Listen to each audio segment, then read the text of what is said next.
Hello viewers, welcome back to my channel. Myself Pooja और आज हम लोग पढ़ेंगे डाइवर्सिटी इन लिविंग ऑर्गेनिजम्स का ही continuation topic that is kingdom Monera. So let's begin.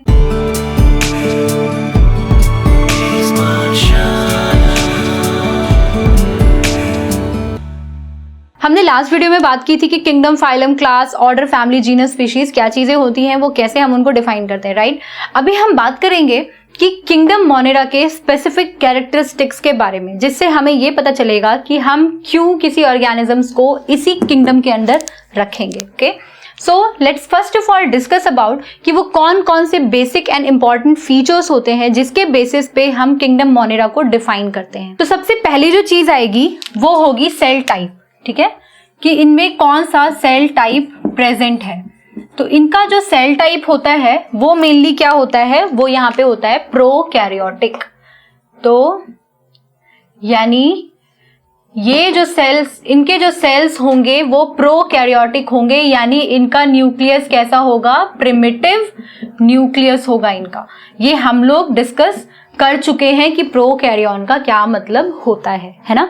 हमने बात की थी कि प्रिमिटिव न्यूक्लियस होगा। ओके, उसके अलावा होता है नेक्स्ट जो कैटेगरी होती है वो है कि न्यूक्लियर इन्वेलप कैसा है इसमें, न्यूक्लियर इन्वेलप। ओके, तो इनके अंदर न्यूक्लियर इन्वेलप जो होता है वो क्या होता है, वो एब्सेंट होता है।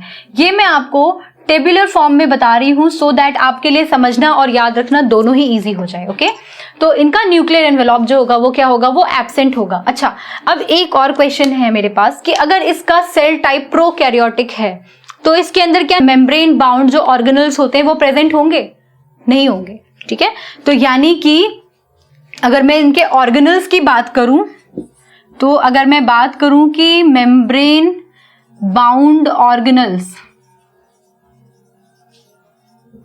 ठीक है, मेम्ब्रेन बाउंड ऑर्गेनल्स क्या होंगे, यहां पे होंगे या नहीं होंगे? ऑब्वियसली नहीं होंगे। क्यों नहीं होंगे? क्योंकि ये प्रोकैरियोटिक हैं। तो हमने ऑलरेडी ये डिस्कस किया हुआ है आपके सेल वाले चैप्टर में कि जिनमें प्रोकैरियोटिक न्यूक्लियस होता है उनमें जनरली मेम्ब्रेन बाउंड ऑर्गेनल्स जो होते हैं वो एब्सेंट होते हैं, ठीक है। तो यहां पे सेम सिचुएशन आती है। Alright, next thing is cell wall, ठीक है, सेल वॉल। मोस्टली इनमें सेल वॉल जो होता है वो क्या होता है, प्रेजेंट होता है। बैक्टीरिया है ना, तो इसमें सेल वॉल क्या होगा, प्रेजेंट होगा और नॉन सेल्यूलोजिक होगा। इसमें सेल्यूलोज से बना हुआ सेल वॉल नहीं होगा। This is non cellulosic cell wall, ठीक है। Okay, next is mode of nutrition, ठीक है, कि इनका मोड ऑफ न्यूट्रिशन क्या होगा, यानी ये खाना कैसे खाएंगे। तो इनका मोड ऑफ न्यूट्रिशन जो होता है वो मोस्टली क्या होता है, ऑटोट्रॉफिक भी होता है, ऑटोट्रॉफिक एंड हेट्रोट्रॉफिक, दोनों ही मोड ऑफ न्यूट्रिशन होते हैं इनके। ऑटोट्रॉफिक का मतलब हो गया कि ये अपना खाना खुद भी बनाते हैं, और हेट्रोट्रॉफिक का मतलब होता है कि ये दूसरों पे भी डिपेंडेंट रहते हैं फॉर देयर फूड, ठीक है। तो ये दोनों ही मोड्स में फीड करते हैं। नेक्स्ट मोड ऑफ, इसमें हम जब क्लासिफिकेशन कर रहे हैं तो हम उसमें और क्या बताएंगे कि लेवल ऑफ मल्टी सेल्युलैरिटी। तो इनमें मल्टी सेल्युलैरिटी जो होती है वो भी क्या होती है, वो भी यहाँ पे एब्सेंट होगी। यानी कि ये जो होते हैं मोस्टली क्या होते हैं, ये यूनिसेल्युलर ऑर्गेनिजम्स होते हैं, ठीक है। तो ये जो है ये बेसिक फीचर्स हैं मोनेरा किंगडम के। तो ये मैंने आपको पॉइंट वाइज इसलिए लिख के दिया है ताकि आपके लिए याद करना बहुत आसान हो जाए। ओके, तो किंगडम मोनेरा के अगर हम कुछ एग्जाम्पल्स की बात करें, अब यहाँ पे हम कुछ एग्जाम्पल्स भी देख लेते हैं। एग्जाम्पल्स में हम बात कर सकते हैं ब्लू ग्रीन एल्गी की, ठीक है। हम यहां पे बात कर सकते हैं माइकोप्लाज्मा की, हम यहां पे बात कर सकते हैं एनाबेना की। तो देयर आर फ्यू ऑर्गेनिजम्स जिनकी हम यहां पे बेसिकली बात कर रहे हैं, ठीक है। यहाँ पे ये कुछ एग्जाम्पल्स हैं। तो बैक्टीरिया जो होते हैं इसका अगर हम बेसिक स्ट्रक्चर देखें, जो सबसे बेसिक स्ट्रक्चर होता है उसमें सबसे पहले क्या होता है, इनके चारों तरफ ना एक कैप्सूल लाइक स्ट्रक्चर प्रेजेंट होता है। तो इसको हम बेसिकली बोल सकते हैं कि ये एक कैप्सूल लाइक स्ट्रक्चर होता है। कैप्सूल के अंदर इनके पास क्या प्रेजेंट होता है, यहाँ पे सेल वॉल, ठीक है। तो ये जो स्ट्रक्चर है इसको मैं बोल दूंगी सेल वॉल। उसके जस्ट बीनीथ क्या प्रेजेंट होगा, यहां पे प्रेजेंट होता है इनके पास, this one is called as plasma membrane, ठीक है, प्लाज्मा मेम्ब्रेन, ठीक है। अब सेल वॉल भी हो गया, सब कुछ हो गया, अब यहां साइटोप्लाज्म भी तो होगा, है ना, that liquid material, this is called as cytoplasm. All right, अब साइटोप्लाज्म भी हो गया, तो यहां पे अब एक और चीज प्रेजेंट होती है, दैट इज कॉल्ड एज, इनका जो न्यूक्लियस होता है ना वो वेल डिफाइंड नहीं होता है, मेम्ब्रेन्स नहीं होती है, इसलिए इसको हम वेल डिफाइंड न्यूक्लियस नहीं बोलते हैं। तो इस वाली चीज को हम क्या बोलते थे, न्यूक्लियोइड।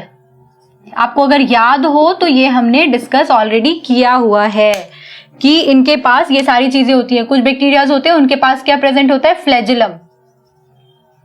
फ्लैजिलम जो होता है उनको मूवमेंट में हेल्प करता है। फ्लैजिलम जो होता है उनका पैर है, एक तरीके से आप समझ लीजिए। कुछ बैक्टीरिया जो होते हैं उनमें फ्लैजिलम भी प्रेजेंट होता है, जहां पे वो मूव करते हैं उसके सहारे। ओके, तो ये जो न्यूक्लियोइड है that is non membrane bound structure of course. तो इनके जो ऑर्गेनल्स होते हैं वो भी नॉन मेम्ब्रेन बाउंड होते हैं, जैसे राइबोसोम्स भी इधर उधर पड़े होते हैं। तो इनका जो भी बॉडी का लेवल है ऑफ ऑर्गेनाइजेशन है वो बहुत बेसिक है, ठीक है। इसलिए हम यहाँ पे देख रहे हैं कि मल्टी सेलुलैरिटी भी एब्सेंट है। यहाँ पे ये एक ही single cell is performing all the body functions. Okay, alright. तो बैक्टीरिया जो होते हैं वो डिफरेंट टाइप्स के होते हैं, या तो वो खुद खाना बना रहे हैं या फिर वो हेटरोट्रॉफिक है, यानी दूसरों पे फीड कर रहे हैं। तो खुद जो खाना बना रहे हैं चलो उनका तो ठीक है। जो हेटरोट्रॉफिक बैक्टीरिया है उसका हम एक बेसिक एग्जांपल समझ लेते हैं। हमारे गट जो होते हैं, गट के अंदर भी हमारा बैक्टीरिया प्रेजेंट होता है, they are called as good bacteria. जैसे हमें फीवर आया, हमने अगर कोई मेडिसिन खाई, तो जब हम मेडिसिन खाते हैं ना तो हमारी भूख कम हो जाती है। आपको पता है ना ये चीज कि आप जैसे जैसे अगर आपको फीवर होता है या किसी तरह का कोई इन्फेक्शन होता है तो उसमें क्या होता है, मेनली आपकी भूख कम हो जाती है। उस वक्त क्या होता है, हमारा बॉडी टेम्परेचर बहुत हाई होता है, तो जो हमारे गुड बैक्टीरिया जो होते हैं ना वो इनएक्टिव हो जाते हैं। तो इसलिए हमें क्या मिलता है खाने को, प्रोबायोटिक्स। तो जो प्रोबायोटिक्स होते हैं दे कंटेन गुड बैक्टीरिया। तो वो जो गुड बैक्टीरिया का नंबर है वो जब वापस से रिकवर हो जाता है, वापस से रिटेन हो जाता है, वी फील गुड, राइट। सो वो एक हेटरोट्रॉफिक मोड ऑफ न्यूट्रिशन का एग्जांपल हो गया, वो बैक्टीरिया जो हमारे गट के अंदर रह रहे हैं। ओके, अब बैक्टीरिया जो होते हैं वो डिफरेंट टाइप के होते हैं। बैक्टीरिया हमारे लिए बेनिफिशियल भी हैं, हमारे लिए हार्मफुल भी हैं। कुछ बैक्टीरियल डिजीजेस भी होती हैं, ठीक है। ऐसी डिजीजेस जो बैक्टीरिया खुद कॉज करते हैं, जैसे माइकोप्लाज्मा जो होता है उससे बैक्टीरियल डिजीजेस कॉज होती हैं। क्या होती है वो इतना जानने की भी आपको जरूरत नहीं है, they are not in your syllabus, that's why we are not discussing them. जैसे जैसे आप बायोलॉजी आगे ऑप्ट करेंगे we will discuss all these things. Okay, bacteria जो होते हैं वो गुड पर्पस के लिए भी यूज होते हैं, जैसे जो चीज बनाने के लिए हम यूज करते हैं वहां बैक्टीरिया का होता है रोल। जो योगर्ट होता है दैट इज दही जो होती है जो हम खाते हैं वो भी हमारा क्या होता है, लैक्टोबैसिलस बैक्टीरिया से बना हुआ होता है। तो इस तरीके से bacteria can be a good thing also and it can be a bad thing also. तो इट डिपेंड्स कि वो किस तरह के रोल्स को प्ले कर रहा है। So all those kind of bacterias comes under the same kingdom that is called as Monera. अब हमने एक बात की थी, कार्ल वूज ने क्या किया था, उनको यू बैक्टीरिया और आर्की बैक्टीरिया में डिफाइन किया था, राइट। तो जो आर्की बैक्टीरिया होते हैं और जो यू बैक्टीरिया होते हैं ये कार्ल वूज ने पहले तो उन्होंने 6 किंगडम में डिफाइन कर दिया, मोनेरा को ही 2 में डिफाइन कर दिया, बाकी के 4 सेम छोड़ दिए। फिर बाद में जब वूज एंड फॉक्स ने डिफाइन किया तो उन्होंने क्या किया, उन्होंने इनको एक सिंगल ग्रुप में डाल दिया, ठीक है, उसको उन्होंने एक डोमेन बोला। तो इस तरीके से जो क्लासिफिकेशन हुई थी वो हुई थी। तो हम यहाँ पे जरा सा मतलब समझ लेते हैं कि यू बैक्टीरिया और आर्की बैक्टीरिया में क्या डिफरेंसेस होते हैं। ओके, तो जब हम बात करते हैं यू बैक्टीरिया की, से फॉर एग्जाम्पल हम जब यहाँ बात कर रहे हैं यू बैक्टीरिया की और यहीं पे हम बात करते हैं आर्की बैक्टीरिया की, ठीक है। तो जो यू बैक्टीरियाज होते हैं ना दे आर कॉल्ड एज, हमने जैसे बात की थी कि यू कैरियन यानी कि ट्रू न्यूक्लियस, वैसे यहाँ पे यू टर्म जो है उसका मतलब होता है ट्रू बैक्टीरिया। और आर्की जो होता है जैसे आर्कियोलॉजिकल डिपार्टमेंट, पुरातत्व विभाग जिसको आप बोलते हैं, तो वैसे ही आर्की का मतलब हो गया प्रिमिटिव। तो दीज आर प्रिमिटिव बैक्टीरियाज, ठीक है, ऑल राइट।